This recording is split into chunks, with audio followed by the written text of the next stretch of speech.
Hey, what's going on? Welcome to the Doug Show. My name is Doug Cunnington, and today we have a pretty fun interview with Elaine. So Elaine is an advisor over at Quiet Light, where she helps entrepreneurs sell online-based businesses.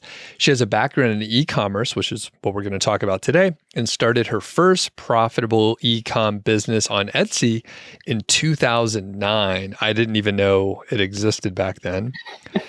And you've built a lot of businesses since then, including a content site, an online subscription service, and a fitness e-commerce brand that you exited through Quiet Light before joining the team as one of the advisors there. There's quite a few. So I want to start in the middle of your story and then jump around a little bit. So let's go and talk about the big exit and tell me when you started that brand, how you grew the company, and when you sold it. So very big question, and I'll just kind of turn over the floor and let you tell the story a little bit here. Yeah, absolutely. Thanks for having me on, Doug. So the brand we're talking about is my e-commerce business. It's called Uplift Active, and it's an aerial yoga fitness arts brand that I started in 2016. So I started it as more of a hobbyist myself at the time, and saw a niche that there was not any company online that was really specializing in this type of equipment and how to use it at home, how to set it up, safety things people should be aware of. So I saw an opportunity and decided this is going to be my next kind of e-commerce endeavor. So I started off slow, but slowly kind of ramped it up year over year, gained traction through paid ads, trying different things. And it was kind of a slow, steady growth over about 5 years. Then after about 5 years, I found myself in COVID, which absolutely exploded sales and was amazing for our business, but at the same time was also extremely overwhelming. I found myself really burnt out and wanting to do something else, but also feeling a little bit trapped in my business. And that's why I decided to sell it, and I came across Quiet Light. Okay.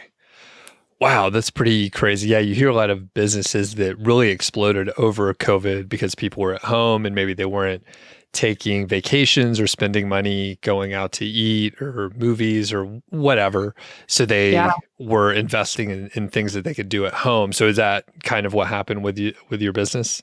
Yeah. I mean, think about it. All the gyms were closed at the time. I don't know if you remember, it was like you could resell your gym equipment for stupid amounts of money on like Facebook Marketplace and Craigslist. Everyone was sold out. Everyone's, doing their home fitness thing. And so aerial yoga was a more creative thing people could do. Kids love it. Just like a really great kind of like at home activity that you can stay fit and also have fun at the same time. So just demand exploded. We had good inventory at the time. So we were like really well prepared going into it to meet that demand. And it got just a little more challenging as, just getting products overseas during that time was really, really tough and got more and more expensive. It was a whole host of things that was just, it was a wild time. It was really a whirlwind. I feel like super lucky that, it was a, really difficult time for our whole society at large. But, the silver lining is that at least our business was able to really gain some traction as a result of it. Okay. So you started the company in 2016, and we will go back because I am curious about some of the early businesses that you started. But in 2016, did you know what you were doing or getting into, or it was just like one of the opportunities that showed up and you were like, hey, I'll give it a try? It sounds like maybe you were into aerial yoga. Yeah. I didn't know what I was doing so much from an e-commerce perspective. A little bit. Like I had started this Etsy store many years previously. So I knew kind of like the process of like how to source products from China, how to import them, what at a very basic level, I had that understanding. But I didn't know how to run paid ads. I'd never used like Shopify before or, gone through that process. So I was new to that. And I followed several influencers at the time on the drop shipping space to get started. So I actually started by drop shipping existing products from China initially, which is not really like a viable business model today, but at the time it was. So I'd started selling other people's products before starting to import and then private label and designing our own products. As a result, that kind of happened organically over time as the business grew and I got more feedback from customers. Okay, perfect. And it sounds like you tackled each new challenge as you went, and you weren't thinking, hey, I need to know everything all at once. Because I see some people kind of making a mistake where they try to plan everything out like 2 years ahead, and things are going to change. It's not going to turn out like they think. So you just kind of stepped up as you went, right? Yeah, yeah. I think that's a common misconception. Like I've had friends that want to get into e-commerce or running an online business. And sometimes I see people get stuck in the trap of researching everything and feeling like they just don't know enough to get started. Whereas the best way to learn is just by doing it. You're gonna make mistakes. You have to know that even once you even have a established successful business, you're still gonna make mistakes. But that's the only way you're gonna learn and grow is by trying different things and just doing it.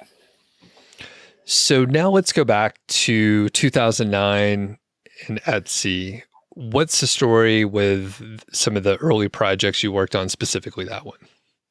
Yeah, I was a teenager. This was my first online business. And I wanted to do this business for like 2 years before I actually was able to, because my mom wouldn't let me make an Etsy account and like hook up the bank information to get paid. She's like, oh, I don't trust this. It was in like, I don't know if it was like Teen Vogue or Girls Life. It was in like a teen magazine that I learned about Etsy. And I have always been a really like craftsy, artsy person. And I was like, this would be my dream to like make crafts and art and sell it on Etsy as like a child. This is like, I love this idea. So I finally convinced my mom, and that business was masquerade masks. So I imported like masks from China, and then I'd paint them, decorate them, design them, and sell them on Etsy. Okay. And I take it then you didn't know what you were doing then either. You saw the magazine article. All right. How did you figure out how to import from China?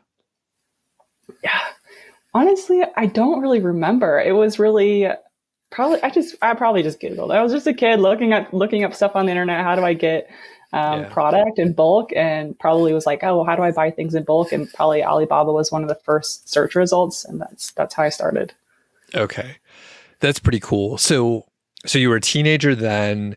You had this exit. You started the e-commerce brand. Uplift Active is what you said, right?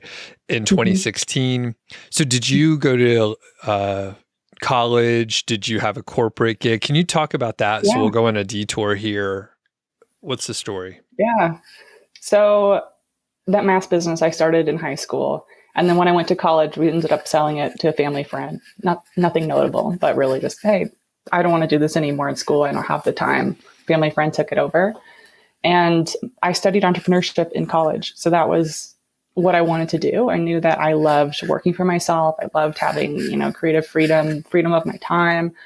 But I also was like, I was a kid. I didn't really have any expertise. I didn't have, any industry expertise to be able to build a business from. So I graduated college. I worked for a startup briefly that ended up folding, and found myself in a corporate gig working as a data analyst. So I worked as like a spreadsheet junkie for like 3 or 4 years out of college. And it was not for me. I did not like the 9-to-5 kind of job. I did not like working in an office, but it was enough that kind of put a fire under my butt that it was like, I need to do something for myself. I need to figure something out. And so that got me kind of dabbling in the online business world. I worked on a couple content sites before I found Uplift Active. Did you know right away at the corporate job that it wasn't for you? And I'll buy you a little time here. So for me, I have an engineering degree and I got a corporate job. And the thing is, when you get there, they send you to orientation. They indoctrinate you with with Kool-Aid. And they're like, all right, like in a couple years, you might get promoted, and then 5 more years after that. And then like, see these people, they're so successful, and you feel important, and you're like, this is the way to do it. And I was like, okay, but I wasn't really into it, but I like played along for a little while. So how was it for you? Yeah. Yeah. I mean, I also knew pretty early on that it wasn't for me, but I also felt like I didn't really have another path. It was like, okay, I'm making an income. I can support myself. I don't really have another means. So I was a little bit trapped in that. It's like, I have to make the most of this because this is my best path towards just being able to support myself and have a decent life. So yeah, it wasn't ideal, starting out, but I made the most of it. I've always been like a little bit of a try hard. So I'm like, I'm a little bit like, I'm going to do the best that I can at this job and like be the best person in this role that I can be. But on the flip side of that, in a corporate world, you're not really like rewarded, you're not necessarily compensated directly related to your work. So sometimes it's like I have a little bit of resentment that I feel like I'm putting in more than my colleagues. We're all making the same amount of money, but I'm also like, I have this like kind of drive inside of me that like I just can't be like a slacker, and I don't want to like I feel like I have to do my best, even though it's not necessarily like coming back to me in a financial or other benefits really. So that kind of harbored some resentment in me that also kind of fueled my side projects that I hoped would be able to get me free eventually. That's funny. I had the same observation, but instead of working hard, I was the person you resented because I was like, you know what?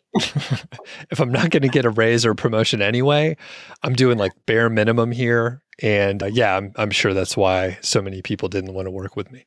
No, it wasn't that bad, but yeah, I was just like, I could put in like 100% more effort and then get like a tiny raise or like work on my own stuff. And that pays off way more. So when did you leave the corporate job? Yeah. I left it in 2018. That was a really difficult transition, actually. I don't think enough people really talk about that, but it was like a huge mental shift to fully commit to my e-commerce business and just shed my data analyst career that I felt like I'd put, so much time and effort and, some years of work at that point into. It was like a really big mental shift. And I had a hard time committing for maybe like the first 6 months. I was like, oh, I could always, maybe do some like data analyst work on the side or like, some consulting on the side. It's like, I really like had a little bit of like mental difficulty making that shift, but I did get there eventually and I've never looked back since. Yeah. Yeah. Could you imagine having a job now? That's crazy. No.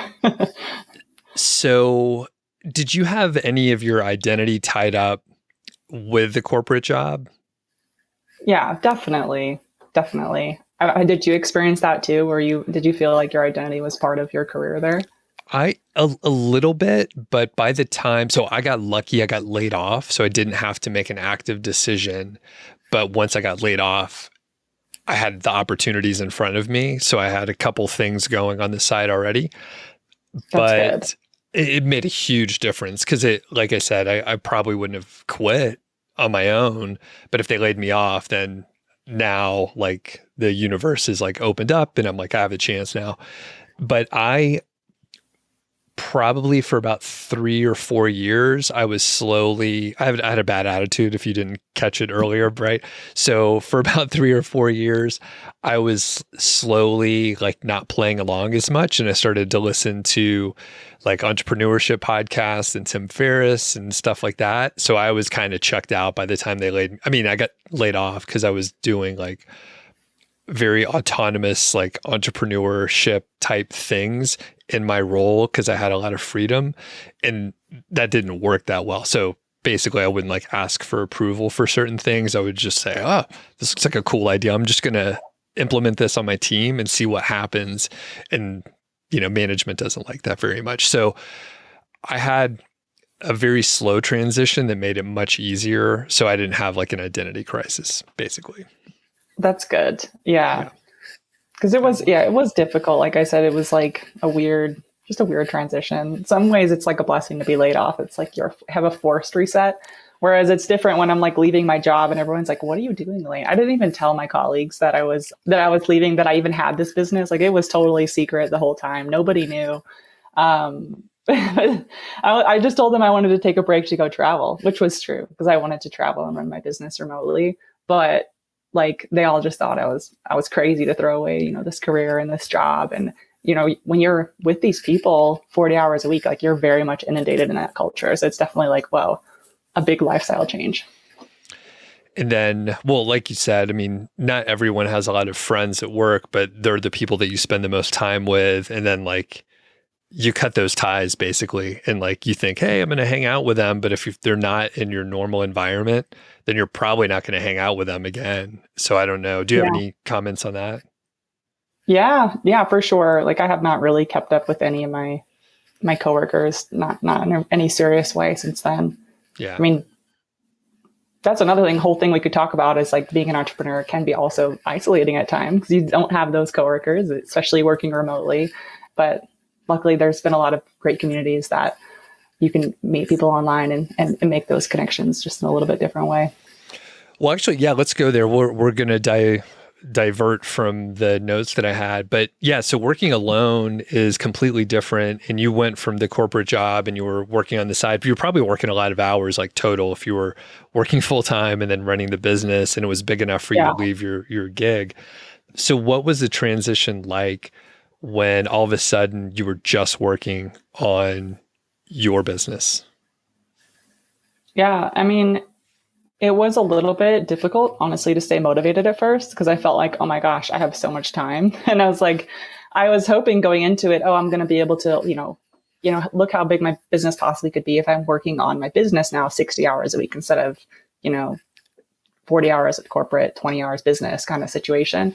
But like, I did not do that. I definitely took a break. We went on a bunch of trips that summer after we quit. My boyfriend at the time, and I quit at the same time because we both had e-commerce businesses and they're both at a level that we could quit. We were kind of doing it in tandem. So yeah, like I said, it took me about 6 months to be like normalize and like figure out like my routine and my workflow and cadence. Wasn't an immediate shift. And then how is it working alone? I take it you had a team, but not in the same location. But yeah, what is it like working alone? Is it lonely? Sometimes. I think it's just a little bit different. You have to really be self-motivated. It's just, I guess, pre-quitting, I was like really confined to like, I have to work on my business during these hours and these things have to be done and I have to do it. Whereas post-quitting, I had a lot more time. So it was kind of like managing that. And it was definitely very isolating at first because I wasn't really plugged into a lot of like groups or communities at that time. I really kind of discovered that a little bit later as we started traveling, actually. So we quit our jobs in 2018 and then started traveling over that summer. And then 2019, we traveled the entire year and went to like 17 different countries. And everywhere we'd go, we try and find events and conferences to go to. So we'd make business trips out of it. So we'd go to different, entrepreneur events and we met so many people. And that was hugely transformative for my business because I learned different ad techniques, so much from the people we met. And it was amazing. Just realizing, oh my gosh, we're not alone in this. There are so many people doing the same thing. We made some amazing friends that we still keep up to. And that'd be like my best advice for anyone is just, if we had gotten plugged into these communities earlier, I think we would have grown sooner even than we did. Great advice. Yeah. Around here, I live in Colorado and there's like a financial independence community like in this town that I'm in. And it's great because people have, a lot of free time generally. So you can like go out for a hike in the middle of the day, in the middle of the week and like kind of miss the crowds. And again, people just have a lot of free time and flexible schedules. So I'll see people at the gym in the middle of the day and usually it's not as crowded then. It's kind of a nice thing to do. But the other thing is like just like around the holidays, there's like parties and stuff like that. So again, community is huge. And it's great timing that you were able to get a lot of the travel out of the way before COVID, right? Yeah. That was just pure luck with the timing. All right. So let's talk about when you decided to sell. It sounds like it sort of snuck up on you a little bit, but can you talk about making that decision and any struggles with like actually making the decision and then following through with it? Yeah. I mean, when I started this business, I wasn't thinking about selling it. It was really like, what if I could, my dream was to be able to like have a business to support myself so I could quit my job. That was the dream going into it. I didn't even know that like selling businesses was a thing when I started this in 2016, but I learned about them at a conference that I went to over in 2019. One of them, Quiet Light's competitors, was there. And I was like, oh, this is interesting. I had no idea that I could sell my business. And I think at the time it was worth, a few $100,000. I was like, oh, that's cool. Like, I don't want to sell for that, but it's cool to know that that's an option for me. So after that point, I was always in the back of my mind. I'm like, okay, hey, if we get this to a point where we can sell it and it makes sense and I can have some financial freedom, like that's great. It's kind of like I have an exit idea in the back of my mind from that point forward. And then when COVID came and our sales just exploded, the workload just exploded, and I had a really hard time keeping a good team in place. Like I hired 16 people over the course of a year for really only like 4 positions that we actually needed. It was just constant. I couldn't keep people. I was never like a manager before. So I was really like learning as I'm doing. I'm like, okay, I need to be more buttoned up. I need to be more careful in like the initial like screening process and, the hiring slow. There's a lot of lessons that I learned over that year, but it was also super exhausting and super time consuming for me to hire and train all these people that like most of them were not working out, at least in the beginning. But I finally got it to a point where I had like a really, really good team. We had just the best group of people working with us. But I still was like, I just can't. Like I was exhausted. It had been so much work to get to that point, and I knew that I wanted to kind of revisit selling again. So I reached out to Quiet Light. I don't remember how I initially found out about Quiet Light. I think it might have been their podcast, but I reached out to them. I talked to one of the advisors, and he gave me a valuation estimate, which sounded great. I was like, yeah, let's sell. I would love to be free. But he told me that it would be a little bit difficult to sell because there were some risks with my involvement. Like I was pretty heavily involved. I was still working a lot. Like I just put together this really great team, but I was still working, 50 hours a week in the business. And also we were shipping some things out of our house. Like we were managing returns. We needed to outsource everything to a 3PL to make that an easier transition. And trying to think, there was maybe one other thing, just buttoning up our processes, making sure that it was going to be really easy for a buyer to take over. And he said he really recommended that I do those things before listing for sale because we would have a better response.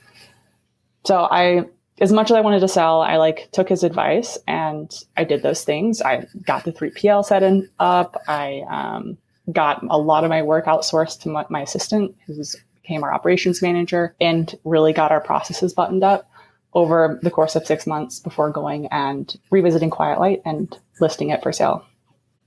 Okay. And the 3PL, they handle like fulfillment and everything. Is that right? Yep. So we got a warehouse in California that would handle fulfillment of all of our sales, returns, so that nothing was coming through our house. Okay. And then I mean, you were doing that to prepare to sell it, but basically that took you and most of your involvement out of the business, right? So then you were just like overseeing stuff, the operations manager did everything, and it's just like you're there for emergencies and stuff. Yeah. I mean, I'm still involved. I was still involved in the business to a certain degree. I'm managing, inventory orders, but the day-to-day, my assistants were handling, and that made it a lot easier to sell because they have my expertise and knowledge. It's like they're trained. They know everything that I know about any issues that come up, about any product questions. That made it a lot easier for that transition. I was really needed very minimally after closing. Very cool. And how, actually, I won't jump ahead yet. So let's talk about some mistakes that you've made or mistakes that you made along the way. You mentioned hiring people and you didn't have management experience and perhaps not interviewing. So you can't really, no one can blame you for that mistake. You have to go through that experience and you didn't have a mentor showing you on the job. So one benefit, while I complained about my job, I learned how to hire and build teams because I had people with 15 years experience teaching me how to do it. So when I had to do it, it was pretty easy. So what are some mistakes? Yeah, go ahead. Yeah, that's tough. That's exactly my realization too. I'm like, if I was managing a team when I was still working in my data analyst job, I was like, yeah, you have so many managers around you. You can call, oh, this situation came up. You have, so many people you could phone a friend for. Whereas in this business, I didn't really have that. I'm going off of my gut feel of Googling things, sometimes posting in forums, is this normal? How do I respond to this situation? It was really fending for myself. I think it was a mix of mistakes in terms of initially Initially I was a little too soft. And so I had people that just work not getting done to the level it needs to be done and taking 5 times the amount of time I would expect it to take kind of stuff. And then being billed for that and not being fully satisfied, but like feeling like, yeah, we can make it work. Whereas like when I found my right people, it's like I knew like almost right away, like this is my team. These are A players. It's like, and I had full trust in them from the beginning. If I properly set out guidelines in terms of like what we need, timelines, what's expected, like that is super, super important. I can tell very quickly if someone's a good fit or not. So I made like an interview process where it was like I'd do a questionnaire. I'd test them a little bit. I'd have them like review things on our website and ask more complicated questions that we get, that all the information is out there, just to see, are people going to do the research? Are they going to notice these little details? I definitely test them like that, kind of judge kind of like what their tone is like for like a customer service type of role. And I just kind of, put them through tests in the interview process. And that really, really made a difference. So I could see who was serious or not. And also like really focusing in the very beginning. If I had somebody that wasn't meeting the marks in those first couple of weeks, is like, don't even try to move forward. Just like, part ways. If it's not going to be like an A fit, you have to part ways. It's like we're a small business. We don't have room for B players. We don't have room for people that aren't pulling their weight or that are going to require me to like be overly overseeing their work in a high type of way. It was really I don't want to say being like a little bit cutthroat, but I kind of had to be, because I wasted time with people that were like most of the way there, but not quite the perfect fit. And it feels bad, right? Because like you're like disappointing them, right? But at the same time, you don't have time to mess around. And there's so many other people that you could hire. That's the thing. Like, it's so easy to hire someone else. I mean, you still have to go through the screening and interview and make sure you're doing due diligence, but there's just way too many people that are probably more qualified, and you just have to find them. Yeah. So, and then also learning, just like, once I had really good people, it's like taking really good care of them. And it's like, once I find these people, like, how do I make sure that they feel like they're valued and they're getting that feedback on a regular basis, sending them, tracking birthdays, tracking important events in their life, and like having that relationship really made a difference also in terms of getting people to stick around. Any other mistakes or things you would do different that you could think of?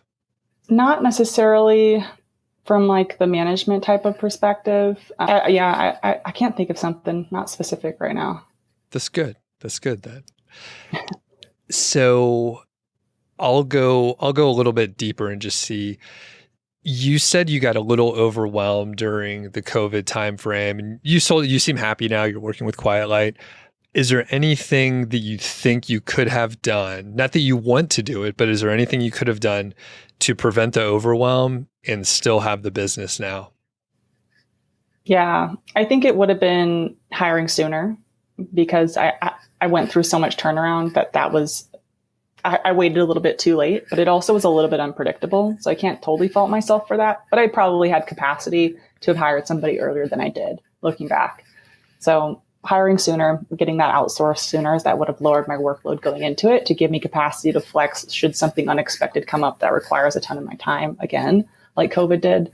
A lot of that stuff was really just like kind of unprecedented in terms of like, warehouses were shut down in California. Like, that's why part of the reason we were shipping out of our house when we hadn't been doing that before. Like, I had a container of basically swing set frames shipped to my house, and I was shipping these out of my garage, like these 60-pound boxes. I'm packing them myself, and the UPS guy is coming every day and picking them up. Our whole garage was like just pallets of product, because nobody could ship out of the warehouses in California if it wasn't like an essential. I don't remember what the wording was. If it's not like essential goods for COVID, like those warehouses were like shut down. So yeah, if I had things outsourced a little bit earlier, I would have had a little bit more flex time, and it wouldn't have been quite the workload that I had experienced at that time, just doing everything. All right. So let's hit a couple of tactical things as much as we can. I went on a long tangent. Thanks for coming along on that. So for the traffic and sales and stuff like that, where were you getting traffic? Was it mostly ad based or social or what? Yeah, it was a mix. It was pretty diversified in terms of our traffic channels. Early on, I got the most traction off Google Shopping, and I still think that's a great place to shop or to start selling, depending kind of what your product is. But the buyer intent is really high. They're really low in the funnel. They're looking on Google Shopping like they're ready to buy. They're ready to shop, kind of similar to shoppers on Amazon. So I found a lot of traction there. There was nobody selling aerial yoga equipment on Google Shopping when I started those ads. So we kind of like were first movers there and crushed it. So that was always a really nice channel for us. Of course, we did Facebook ads. That was maybe like 30% of our revenue. We did a little bit of sales on Amazon, not a ton. Like we barely scratched the surface of what might have been possible with Amazon. And then we had some organic sales as well from building content. So that was one of my strategy with the business, was to be like value driven. That's a lot of kind of the principles that drop shipping models were teaching at the time, is how do you sell products that you're adding value beyond just what you're selling? So is there like digital guides you can put with it, tutorials, expertise? And I still think that's a viable strategy today, is like, what can you add value to that makes customers become fans of your brand and really trust you? So we did a lot of content. We did an online subscription service of classes that people could subscribe to use the equipment with. We sold tutorials. We sold teacher training courses. Becoming kind of like a leader in the space was one of my strategies. And like, how do we like add value? People trust us, and therefore also trust our equipment, want to buy from us, and become brand loyal. Got it. And you mentioned you were a little bit ahead of the curve. Were you like pretty far ahead of the curve? Because like you were, or the company was an industry leader by the time you sold, right?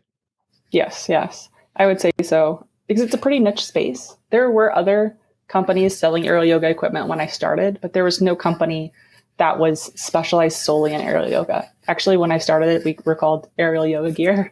Just aerialyogagear.com was the company, and I rebranded it midway through to Uplift Active to be able to sell things beyond just aerial yoga. Okay. And let's talk a little about the niche selection. So like I said, it sounds like you were part of that, but like what advice can you give people? And you could weave your story into this as well. Yeah, I love talking about niche selection because I have a very different perspective now, being as an advisor and helping people sell businesses, and that I see what's popular and what's not popular. And this is so important. Like, your niche makes a huge difference in terms of what you might be able to sell your business for in the future. So starting off right and being aware of this is like very important. So I chose aerial yoga because of personal interest in it, but also it also aligned with what I saw as a big opportunity, because it's a higher ticket item. So it's like, this is higher end equipment. People are willing to pay a premium for really good quality equipment like this. It's very important that, it's been tested, it's safe and reputable, and it can charge a premium price for that. So I saw that as an opportunity, and I'm a big fan of, higher ticket items still to this day. But in terms of niche selection, if I was starting another brand today, I would definitely consider average order value. Something that's small is going to be really hard to scale, just because like your fixed cost of advertising is going to be high. Like, you really like products under $30, I think would be hard to scale with. I'd probably want to stick with higher end items. And then items that you can charge a premium for. So like avoiding commodity type niches, things that you can build a community around. Hobbies are always like great niches because it's really easy to find your customers. Like, there's Facebook groups where you can find customers. It's really easy to get people to be really passionate about what you're selling and passionate about your brand, if it's something that's like a hobby for people. And then anything that has the ability to have some kind of like repeat purchase component to it it's always great. Everybody loves recurring revenue in terms of a business value that really, really adds to what you could sell for eventually. And then what are some other things to think about? Avoiding trending niches. So things like apparel and jewelry businesses, are hard to sell because they're seen as trendy. They're seen as, more work to operate because you're constantly having to launch new products. Your product life cycle is shorter. You have to deal with higher amounts of inventory when you have sizing. That's something I would avoid. So you're looking for evergreen niches with products that you can really build a brand around and a community around. Great advice. Did you find, so you had a personal interest in your niche. Do you think that's good or bad? Because some people like turn it into a negative. An example, people like photography, they become a photographer and then they hate their hobby. Yeah, I generally think it's a good thing. I certainly have heard of that happening too. But I would have a hard time building a brand and working, like really putting in the work to get it to where it needs to be for me to be happy with it. If it's something that I like really just don't care about at all, like I have to be able to understand it and also like relate to your customers and understand their perspective about what you're selling as well. You're just going to be more successful, I think, if you are able to understand that connection. So let's shift a little bit more into like the state of the industry. So there's a couple things, and actually I asked you for some notes, and here's one of them: state of the market for e-com and content businesses looking to exit. So over the past couple of years, I'm in the content site space more so, but there's a wide range of listeners and viewers out there. But advertising has been lower. There have been a handful of Google updates that have really shaken everything up.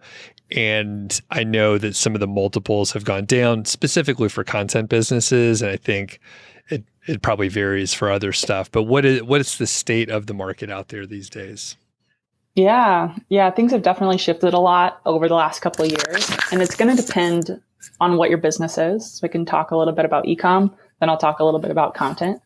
So e-com, we had the aggregators come onto the scene. 2020, 2021 was really the peak where we had these aggregators with private equity money, flush with cash, buying up businesses, mostly Amazon heavy businesses in droves for really high multiples. The market has since kind of stabilized. Most of those aggregators are not purchasing anymore. That being said, there is definitely still a big buyer pool for online businesses that are profitable and growing.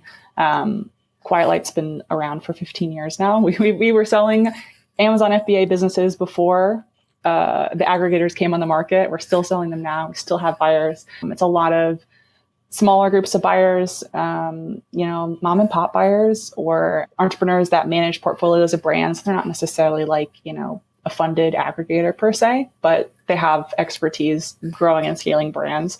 They are buying. And you'll also have financial buyers, people that come from, maybe a corporate background, wanting to start their own thing, but not wanting to start from scratch. Buying a business can make that transition easier. So you see those buyers across e-commerce and content. So multiples right now in e-commerce, it depends on kind of what your breakdown of sales looks like. I think the buyer demand has kind of restabilized to the way it was looking pre-COVID, whereas businesses that are more diversified in their sales channels are selling for higher multiples than purely FBA businesses. So if your business is mostly Amazon FBA, those multiples have fallen a little bit below where businesses that are more diversified are selling. So Amazon FBA businesses are selling 2.5, 3.5x SDE on average. And when I say SDE, that is your seller's discretionary earnings. So it's your net income, plus you get to add back owner benefits or any one-time expenses. So it's like how much money you're financially making as the owner operator of your business. So FBA is 2.5, 3.5 times that. Diversified e-commerce businesses can be higher.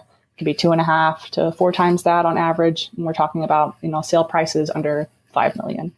Content side of things has really, really been disrupted over the last year with AI, with the last few Google updates, helpful content, core update. Like that has really, really shaken the scene, as I'm sure that you've heard and seen yourself. That I'd say it seemed that demand for content was really slow over the past kind of summer, but it started to pick up a little bit again in recent months as for sites that have been able to weather the updates successfully with, minimal, impact or maybe, have seen a lift as a result of them. But I'd say buyers are still a little bit shy about content, that I'm still hearing that sentiment. AI is still relatively new. We don't know kind of like the full impact of how this is going to impact the space, how this is going to impact SERPs in the future. Like there's a lot of unknowns there. So the multiples in content can be very high still if you have, a really resilient site that has diversified income, good growth trends. We're seeing still strong multiples. It could be anywhere, 3, 5x, or really high side. But sites that have been hit by those updates are selling for significantly less, and there's not a lot of buyers that are wanting to take on those turnarounds right now.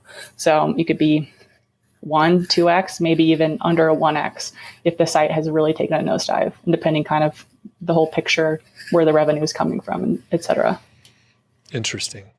Yeah, it sure would be scary to buy one of these sites, especially, I imagine that the people that would buy a content site probably have experience in it, but if not, I would feel so bad for them not knowing what they're walking into and the risk and all that kind of stuff.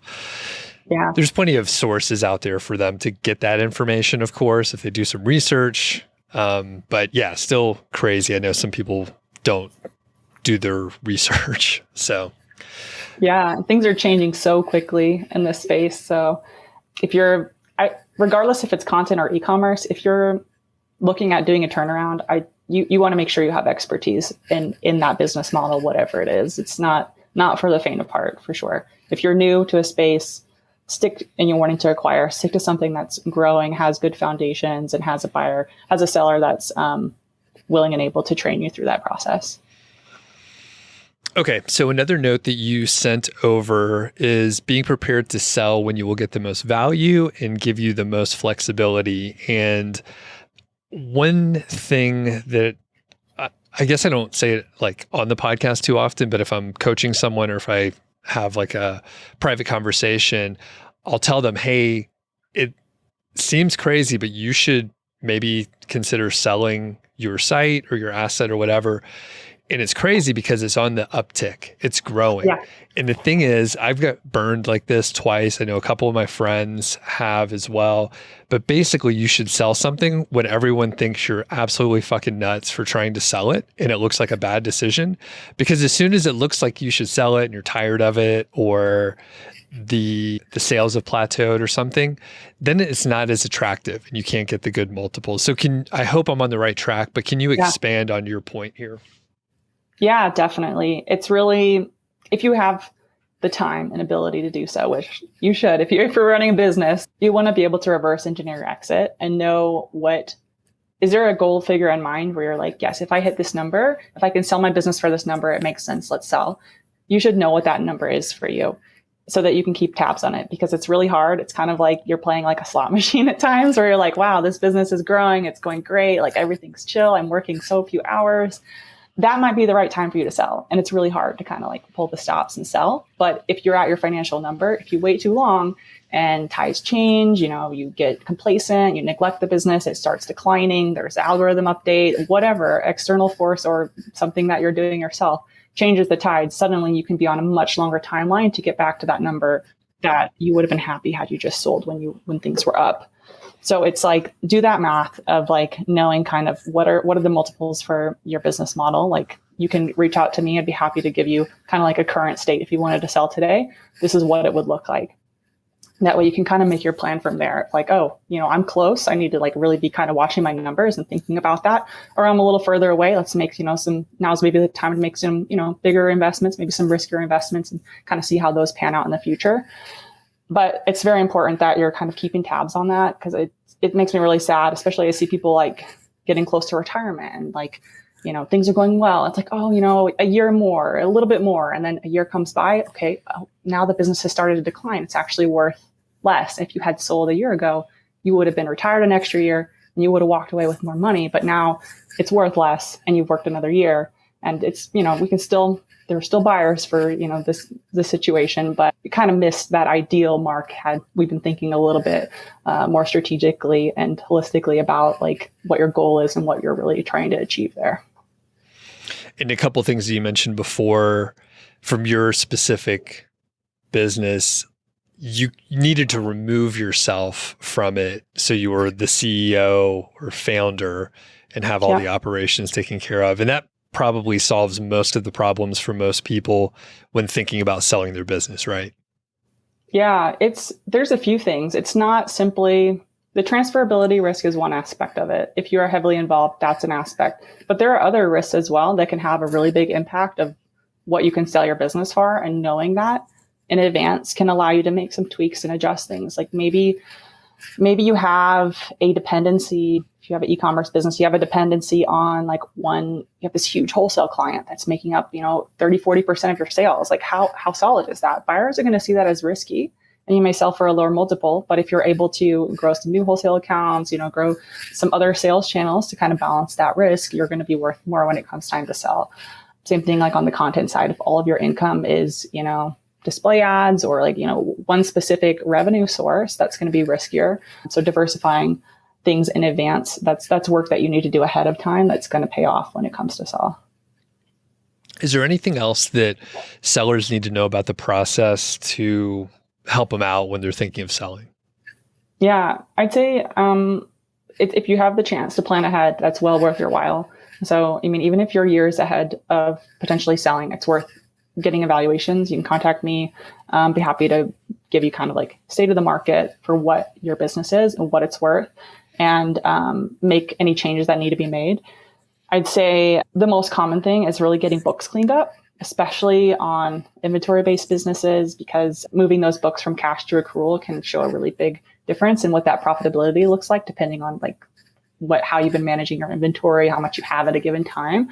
So doing that in advance is really important. It's going to need to be done before you list for sale. So if you wait until you're actually ready to sell to do kind of some of this cleanup work, it's just going to push your timeline out further. So the average timeline to sell right now is about 3 to 4 months from start to finish, from, hey, I want to sell the business, make that decision, sign up with Quiet Light, to actually closing is about 3 to 4 months. So you can kind of think about that as you're planning ahead, and definitely reach out in advance of that, just in case there's any little things that you need to be doing to kind of tweak the business prior to actually listing it, to give yourself some leeway. Okay. And is there anything else that I should have asked you that I didn't before we let everyone know where they could find you? I think that really sums it up. I'd say it's just definitely reverse engineering your exit is the best way that you can get the biggest return. There's some stat, it's like 60% of all the income you ever will earn from your business comes on the day that you exit. So making a plan for that ahead of time is going to set you up in the best way. That's going to make it go as smooth as possible, get you the best price, and just the least headaches through that process. And then where can people find you? Yeah, you can email me, Elaine at quietlight.com. Be happy to set up a call or answer any questions anyone has. Okay, cool. And what kind of advice would you what kind of people should be contacting you? What's the right person, so you don't have just random meetings with people that you can't help? Yeah, I'd say, to list with Quiet Light, I'd say you want to be making around 50K a profit per year, or on a trajectory towards that. So if you're a little smaller than that, but you're not ready to sell yet, you're more future planning, I'm happy to have a conversation and kind of walk you through kind of what you might expect and some things that can help get you there. Awesome. Cool. We'll put the email address in the show notes so people can find it. And thanks a lot, Elaine. It's been a lot of fun catching up with you. Thanks, Doug. Likewise.